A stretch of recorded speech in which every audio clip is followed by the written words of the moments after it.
10:17, maybe half the people who might watch just have given up. Got some tech problems here. I'm a little bit green in the background.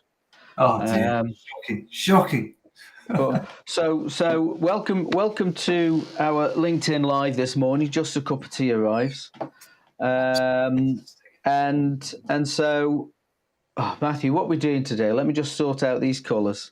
Yeah, no problem at all. So welcome to the Tuesday Chew with myself, Matthew Dashby Hughes, and Roy Johnson from Sounder Training in the M6 corridor, Staffordshire and the northwest of England. And today we are talking about, we're talking about how to manage your client mix to a certain extent, and do so in a way that is really beneficial for them and also for you. And what that really looks like is, how do we get more of the right sorts of clients? So how do we go out prospecting for the right sorts of clients, the kinds that really will help us grow our businesses, but also are great for that kind of client relationship, and it's really fit for achieving their outcomes? How do we recapture maybe some clients that we've lost touch with for whatever reason? Because that can happen over time as your business grows, their business changes, and maybe the fit that once was there is no longer quite as there to the degree it was. And we're also going to look at, how do we nurture the existing client base we've got, because that is really where the gold is, because it costs you so much less to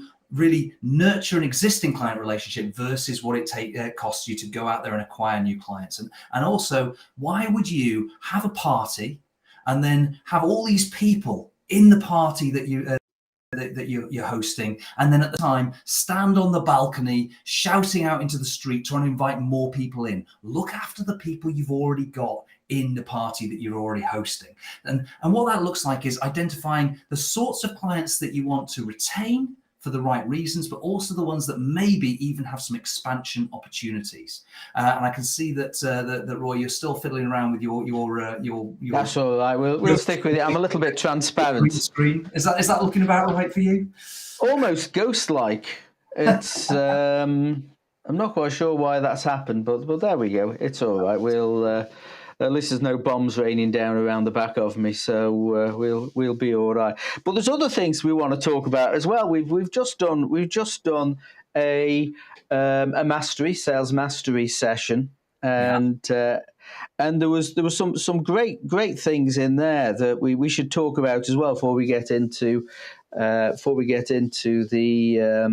caring for your business. Let's start the other stuff first. Oh, we're in the Sentinel today. Are we? Yeah, we're in the Sentinel today. I don't know if we mentioned it last time, but we've been awarded, and we're very pleased with it. We've been awarded the Sandler Training Franchise of the Year, and it's made it into the local rag. Not a rag. Shouldn't say that, should we? I used to work for it many years ago. We used to call it Potter's Liar. So I don't. No, it's our wonderful local newspaper, which we love. And it was Thursday night one I used to love, where I used to advertise the cars and flog the cars in there. Not that I was a car salesman; I just used to fix cars and flog them. So it was life and times of a young and upcoming engineer, right? Yes, young broke, coming, rather like now. Yeah. Well, with less of the young and the upcoming, right?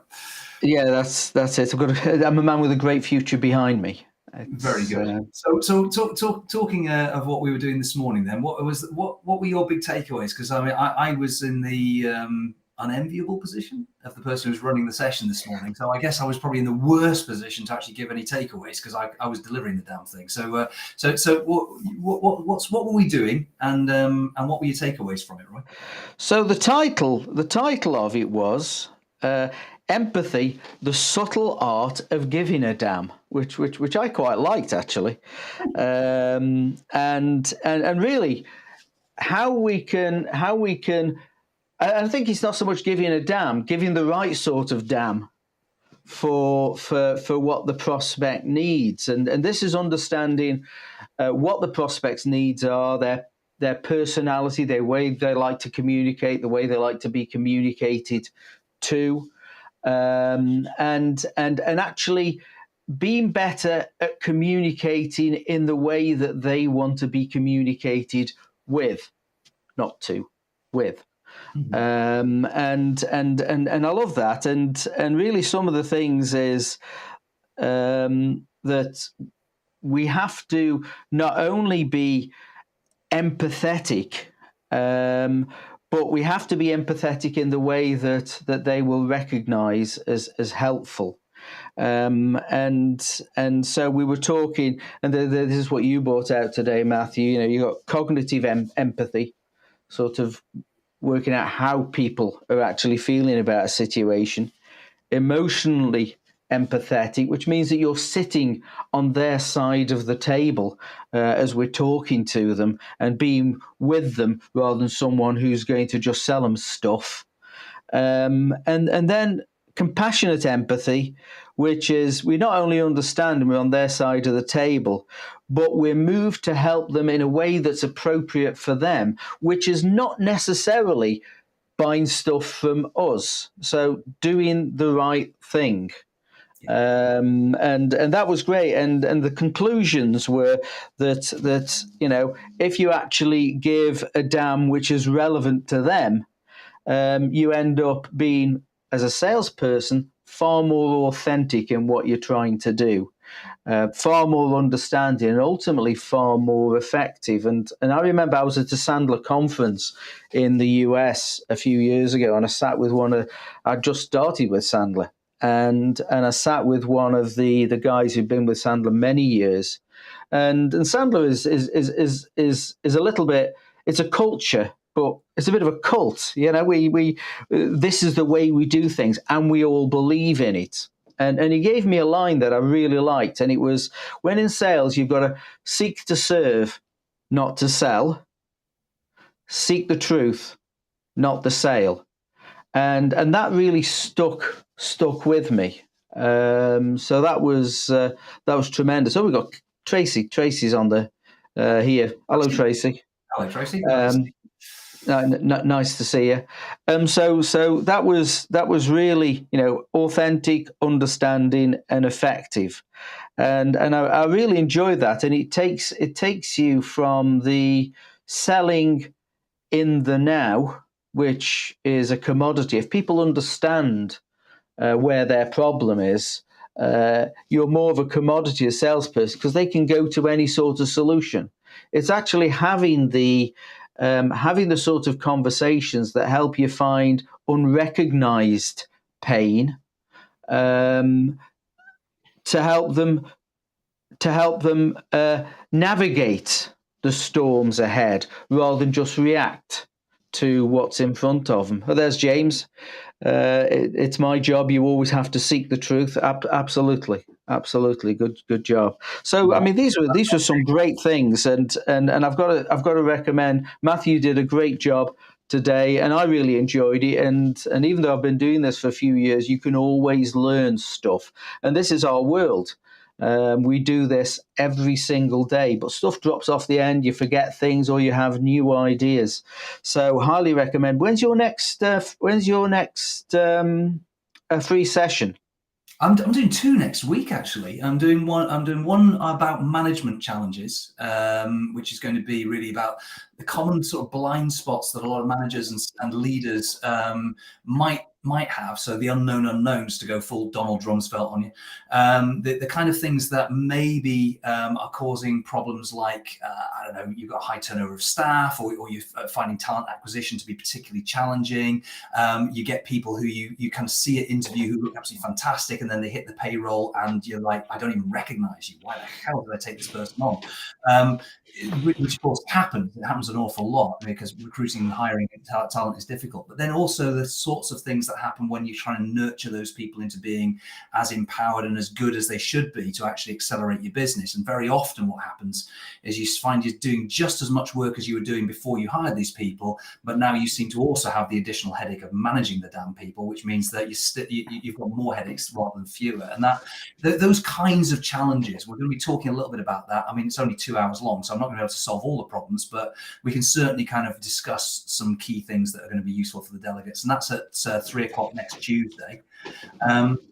And Because then, this sort of session, it's a lot of people who work with us were very highly qualified at what they do, very well experienced at what they do.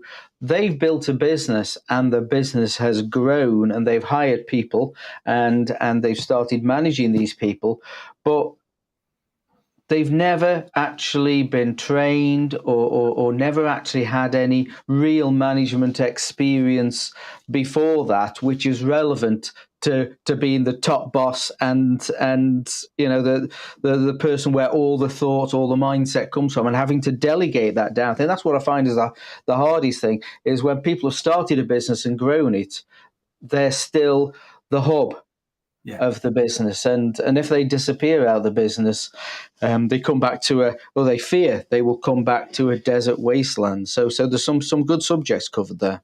yeah, I mean, it happened to me. I mean, the entire runway that I had into my first management role was basically I got a tap on my shoulder on the Friday afternoon from my then boss, my boss's boss, as it happens, and he said, "Look, Husey," because that's what he used to call me, "Husey, can I borrow you for 5 minutes?" And this is the whole conversation. I said, yeah, of course you can. He said, "Right, can I trust you?" I said, yeah, of course you can. Bear in mind, I was wet behind the ears. I was so green you could mow me. Right, honestly, I was very young. It was before all the hair went grey. And he said, right. Mind you, he was a bit green if he could trust you. So, well, there you go. There is that. But he said, no. That's what I like about you, bugger all. But anyway, he says to me, Husey, I need you to keep your mouth shut because your boss is getting the bullet tonight. You know, I'm like stunned. I've got no idea what to say because my boss's boss has just told me he's going to fire my boss. I'm thinking, what the heck? And he said, "Do you want his job?" And all I could think of was to stammer, "Yeah." You know, like, you know, I've got the weekend. I'm sure I can figure it out.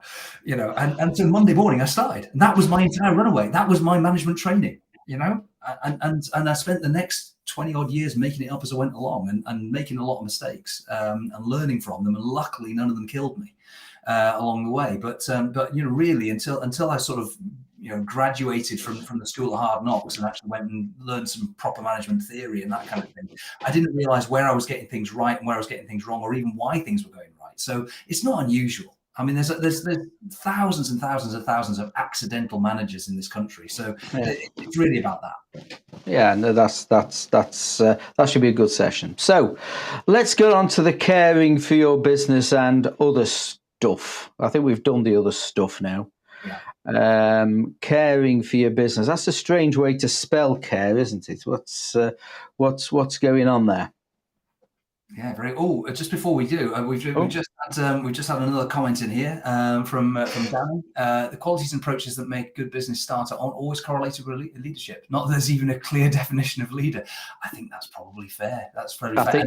And are leaders is that even a position, or is that actually more of a is it more of something where people will actually follow you, and it's more of an attitude as well? I think, yeah, very valid, Danny, and we'll definitely be talking about things of that nature, the difference between leadership and management in next week's session. So thank you for that, much appreciated. If anybody wants to attend, by the way, just comment in the comments down below, and I'll send you an invite.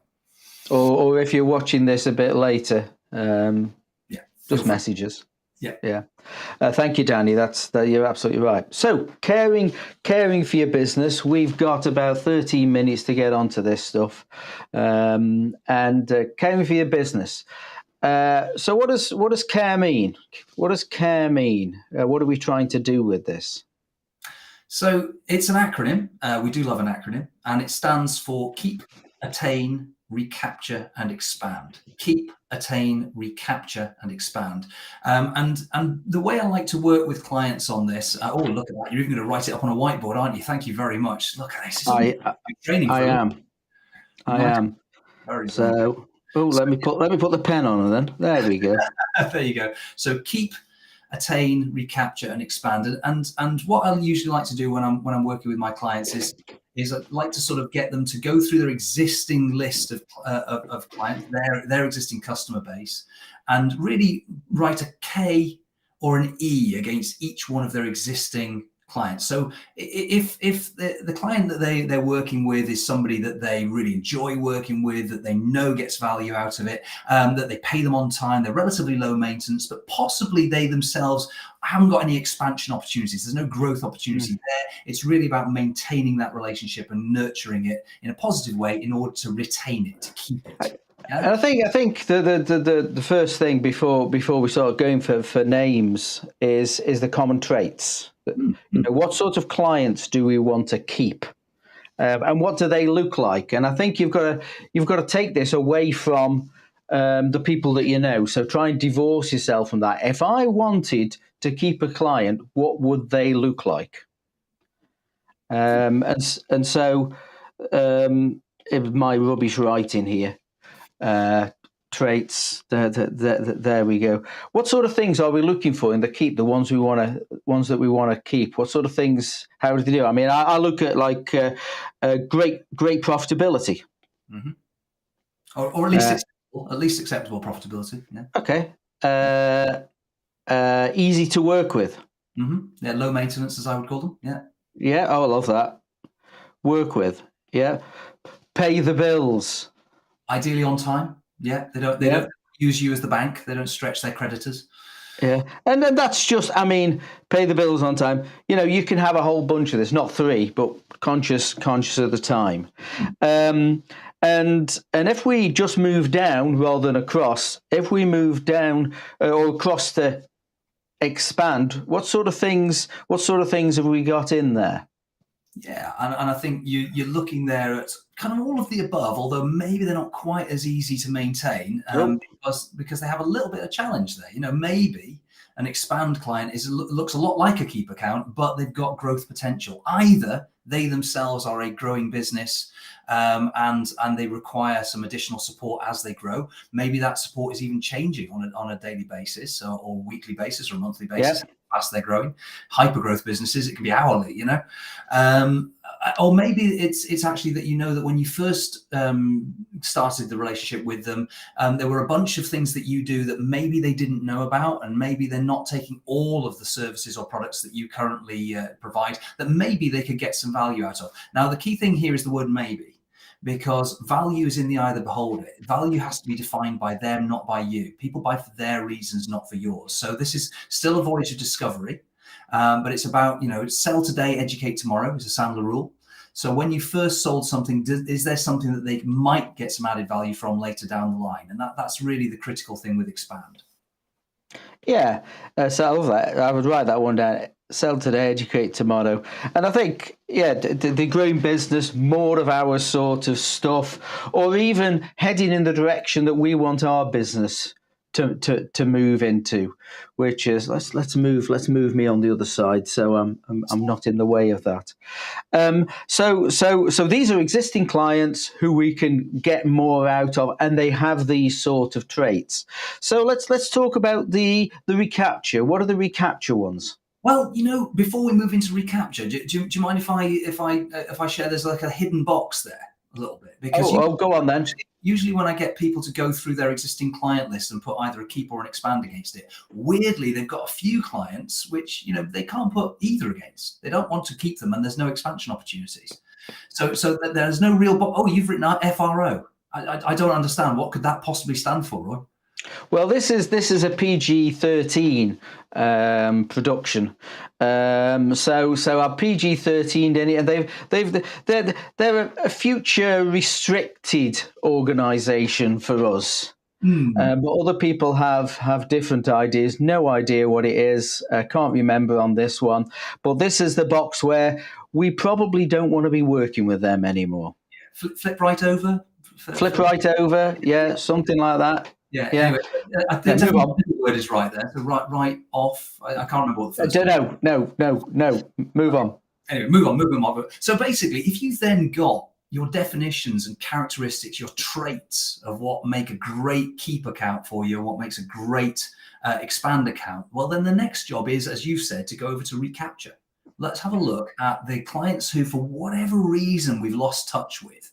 Maybe they fell out of love with you. Maybe the timing just wasn't right. Maybe you even lost your main point of contact within that organization, and you realize that, to your great horror, you hadn't deepened and widened your contacts within the organization, which meant that you had a single point of failure within the client relationship. And it all just fizzled away because a new person came in, brought with them their own supplier relationships, and you were like, damn, I've just lost that account. So is there anybody who looks like they could be a keep or expand if they were actually back in your client roster? Should you be reaching out to them and building a new relationship with them, or rebuilding an old relationship with them? That's really the sort of big thing with the recaptures. And anything you'd add to that, Roy? Yeah, I think it's right. You've lost a relationship. Maybe you were outsold. Maybe you were outsold when you shouldn't have been.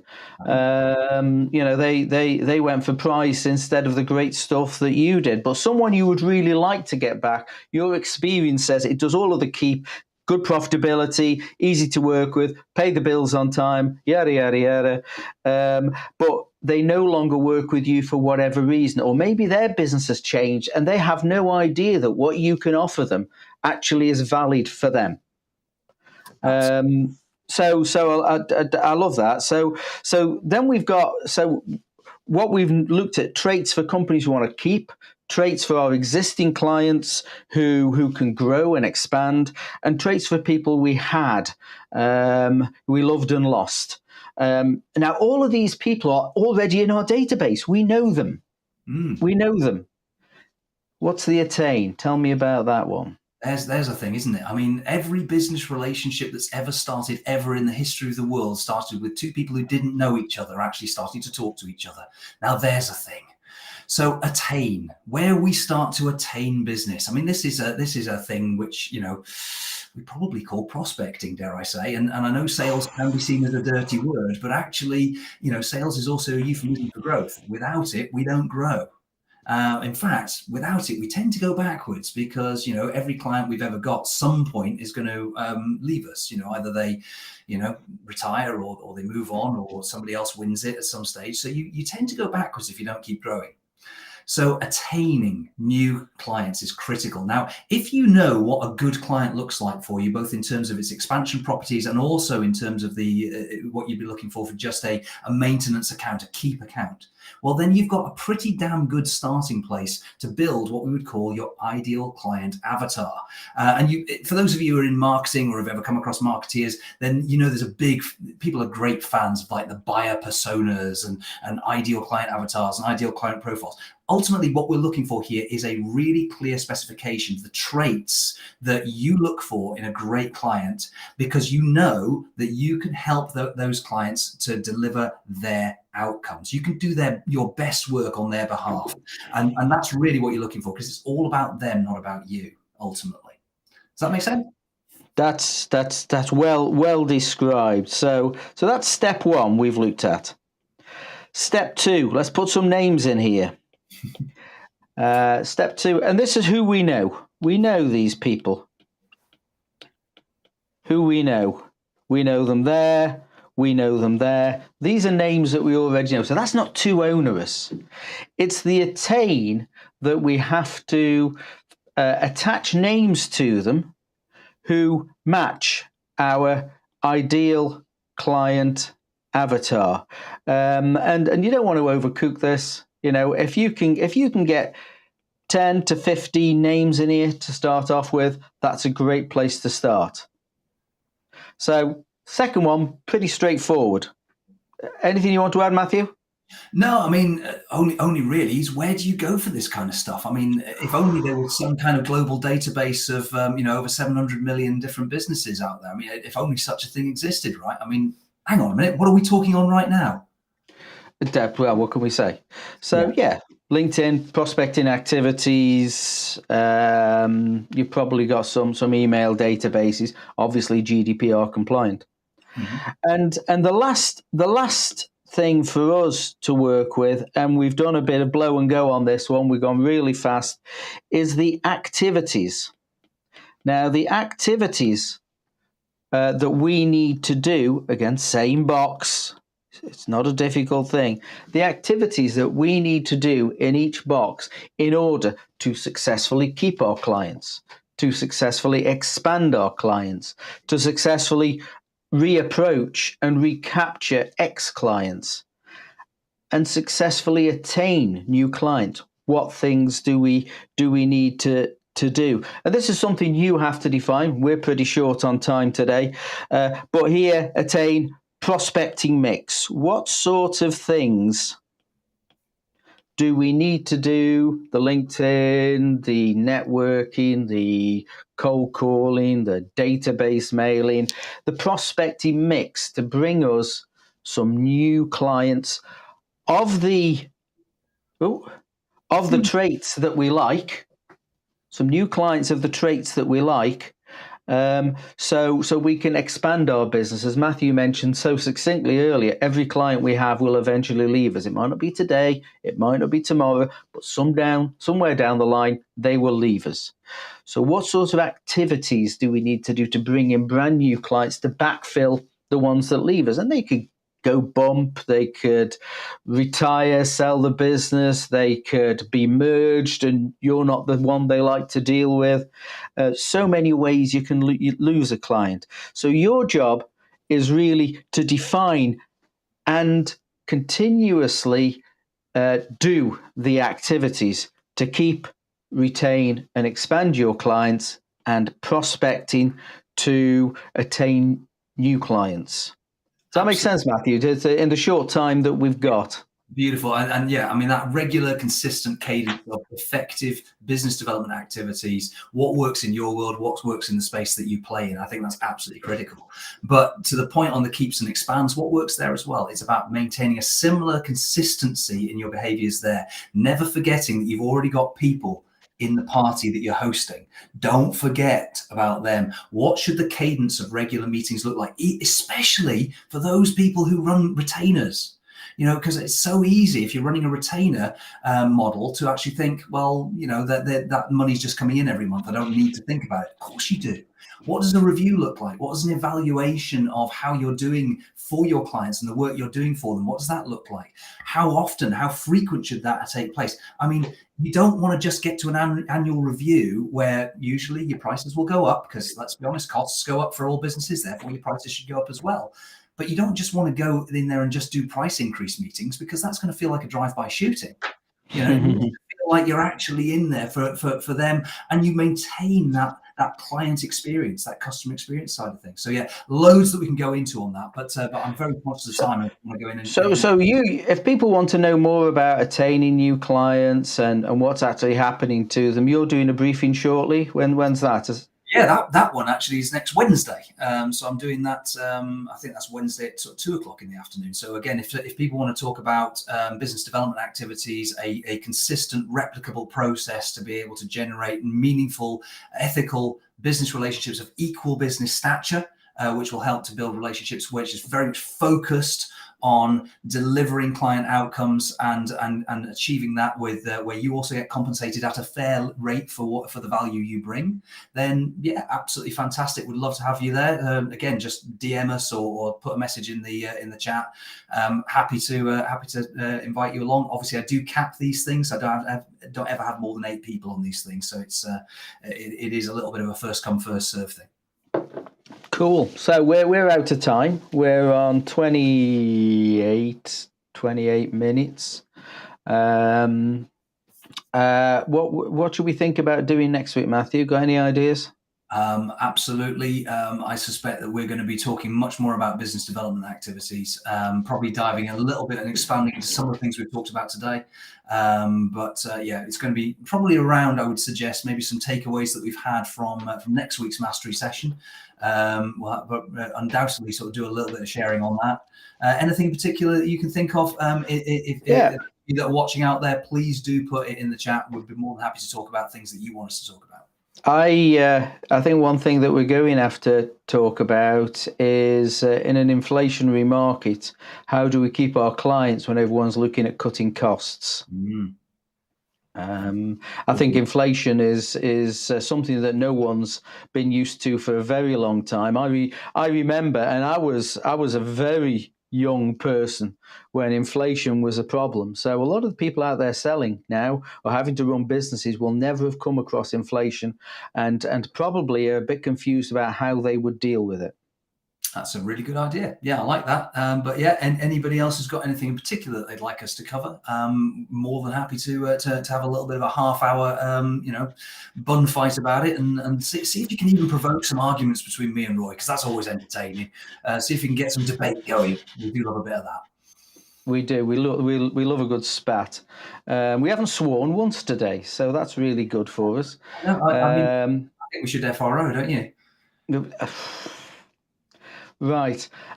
See you next week, about 10:15, if I get my tech working. But it's still a bit ghost-like, but I'm not quite sure what's happened there. We'll see you next week. Matthew, so it's goodbye from me. And it's also goodbye from him. Oh, it's like the old days. Take care.